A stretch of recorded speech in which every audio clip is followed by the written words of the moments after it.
ESPN recruiting analyst Tom VanHaaren is here inside the Sports Cave. You've been here before, but not to talk a ton about recruiting. We were on the couch. We were talking local sports. Now we're going to talk recruiting. It's a big time. Signing day's not till February, but let's get into Michigan because there's a lot of momentum that the team is picking up, obviously on the field, but off the field.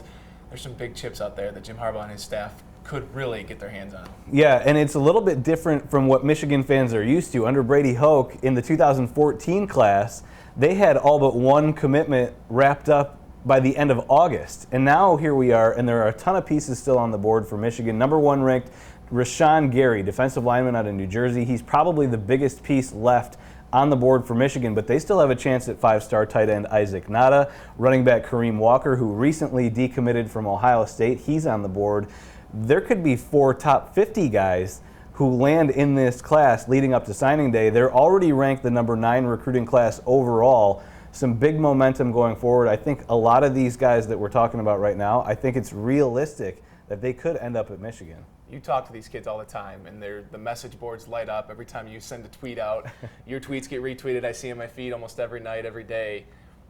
Why is there so much momentum? Is it just the Jim Harbaugh factor? Is it a new staff? Is it because they've gotten a lot of recruits and Jabril Peppers is playing and getting this national spotlight? Is it all of that? Yeah, I think it's a combination of a few things. I think Jim Harbaugh, when he was first hired, a lot of prospects said, well, we already know who he is. That's a huge hire for Michigan. We know who he is. We know what he can bring. But something that I think is factoring in is this season for Michigan.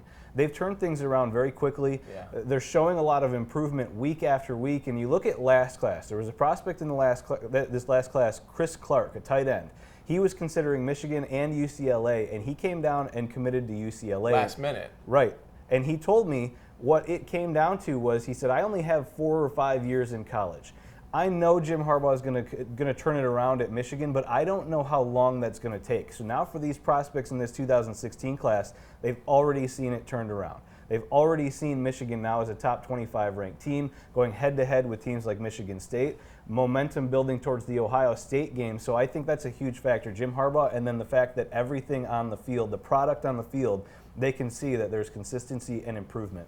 You said that back in 2014, the class was signed like that. This time around with Jim Harbaugh, they're waiting a little bit. Why do you think that is? Is it a strategy to know that, okay, we know we can get anybody because we're Michigan? Is that arrogance? Is that confidence back? You look at who they have left. We mentioned some of the top-ranked guys. Some of those guys, the number 1 ranked prospect, they have a ton of options. They can wait things out. So a lot of these guys that are still left on the board, they're higher-ranked guys. They could be instant impact prospects for the next class, this next season. So those guys tend to wait longer in the process. Right. Rashan Gary, we've mentioned him a few times now. He's probably not going to decide until January or February. So I think it may be who they're going after, and that those prospects tend to wait a little bit longer in the process. Teams like Michigan, they're definitely willing to wait around for that kind of prospect. You're saying that Michigan has a good chance at all these guys. What's your gut telling you? What's the latest that you've heard on these people? Because everyone's going to wait and find out.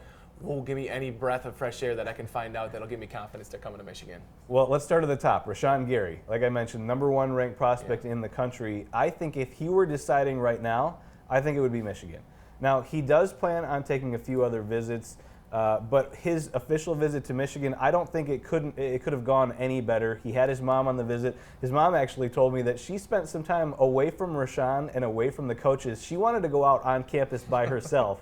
She said, nobody would recognize me without Rashan. So I went out on my own on campus, decided to befriend some of the students. She actually sat in the quad with a few students on campus, talked with them for a few hours, went shopping with them downtown. She had a great time as well, and I think that's a big key for Michigan. I think that's a big key in his process.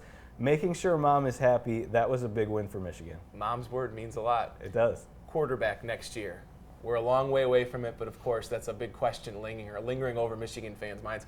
When you see Jake Rudock go down, Shane Morris is throwing balls on the sideline and his number doesn't get called. It's Wilton Spate. There's no future for Shane on this team this season. Is there a future for him next year? Who's the quarterback next year? Well, that's the thing. There's going to be more competition next year. It's not going to tail off, and Jake Rudock might be leaving, but you have John O'Korn, who had to sit out this year. He transferred in. He'll be eligible next year. He'll be available next year. With 2 more years left? I believe so, yes. So you have Shane, you've got Wilton, you've got John O'Corn, you have Zach Gentry, who's a freshman this year, Alex Malzone, who's a freshman this year, and then you add in Brandon Peters, the ESPN 300 quarterback committed in the 2016 class, and this is a guy that Harbaugh recruited. He went after, evaluated him. Brandon Peters actually came up to the quarterback camp, the high school quarterback camp Harbaugh held in Ann Arbor. It was a competition. They called it a campetition. They had points assigned with various aspects and events. They played soccer. They had a bounce house relay race where you had to run through the bounce house. They were fielding baseballs. These are all quarterbacks. Yeah. The purpose of it was to find the best athlete. So Brandon Peters came in, accumulated the most points, and actually won the event, and he happened to be committed to Michigan. So this is the kind of guy that Harbaugh wants. Well, he finds people that can bowl well. He wants to see kids that play 2 sports. Right. He's all about that full picture. When you talk to freshmen, or these kids that are going to be freshmen, do they get the impression that they can play for Jim Harbaugh right away? Well, they're going to get a fair shot, and I think they see that because in their conversations with him, they see the competitiveness, and everybody sees that. He's a competitor. Yeah. You got firsthand experience when you heard about his Halloween costume strategy. No, and every Monday there's something new. It's crazy. So I think they see that. The best players are going to play. The best guys are going to get on the field. And as we're seeing with this class, some of these higher-ranked guys, they know anywhere that they go, they're going to have a chance to play because of their talent level. They do feel that at Michigan. If they're the best, they'll play. We'll keep checking back in with you before February. Thank Tom, you. Thanks so much, bud. Yeah, thanks for having me. The shirts are on again. Gingham. We're working it.